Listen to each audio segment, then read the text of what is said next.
Hey, this is Brandon. This is a Feelworld 7-inch on-camera monitor, rugged aluminum housing. It's a 4K capable monitor with HDMI in and a loop out, and it's 1920 by 1200 resolution. It's kind of a pretty simple box. No serial number, model number on the side there, but what we're going to do is be using this monitor with a Blackmagic Micro Studio Micro Cinema. So go ahead and open this up.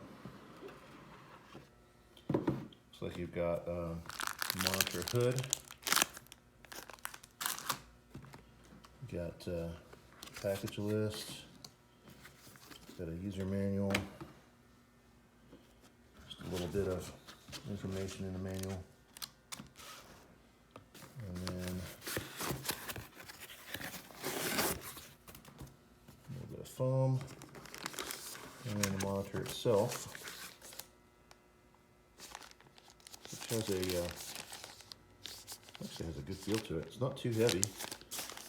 Nice for a lightweight setup, run and gun. Looks like we've got I see, this is a viewfinder support for the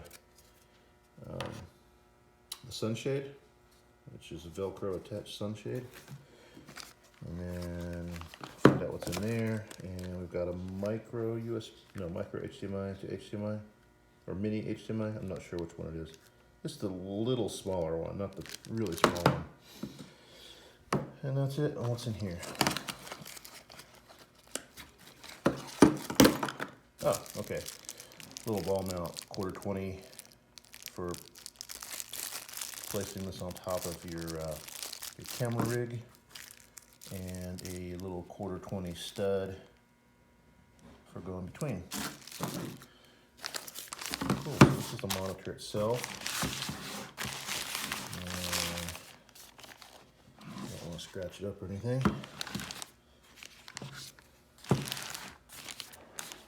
Alright, so let's see, I can verify, yeah, that is aluminum. Got a cold touch to it, and then it also has a spot here on the back for MP style battery. Would you grab one of those batteries? It slides off the back.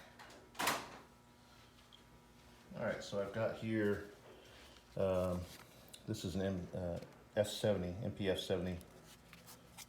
And just pop this on here, like so. We've got HDMI in, out, and the monitor just booted up with that power source. And showing HDMI input. We've got some menu buttons, some function buttons you can set for like peaking, focus assist. So let's hit the menu. What do we got here? We got picture mode. I'll go over. Language. Got, it's got a zoom punch in. Scan mode. Center mark.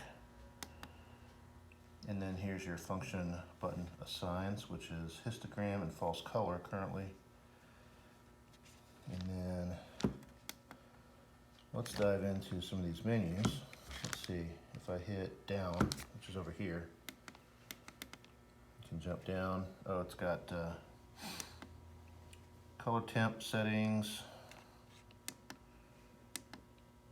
Oh, I'm actually going up now.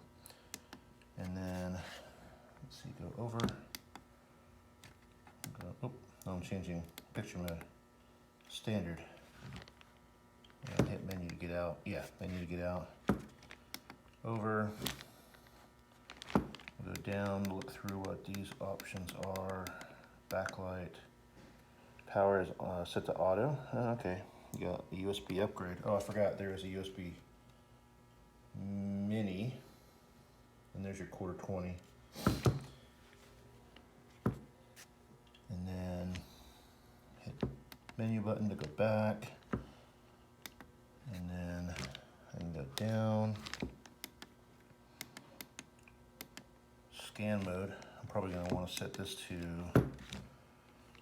got here? Overscan, underscan. We'll look at that when we get the camera going. And then we'll go over one more. Here's what I'm interested in, because we're going to use this as a viewfinder for a camera. We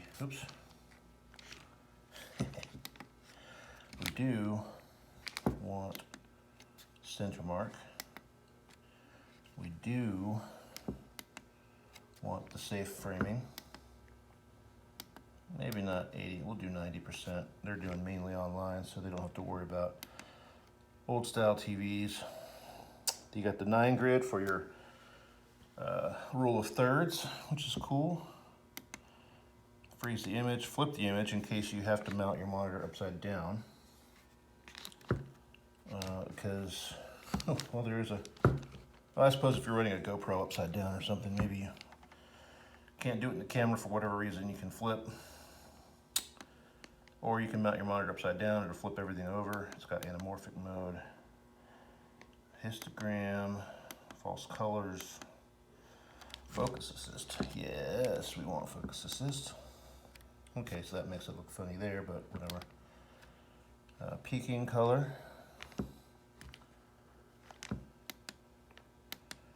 Overexposure, zebras. Ratio marker. Oh, that's kind of cool. So it'll show you the, yeah, it'll show you 4/3 versus 16:9. Oh, it's got a bunch of choices there.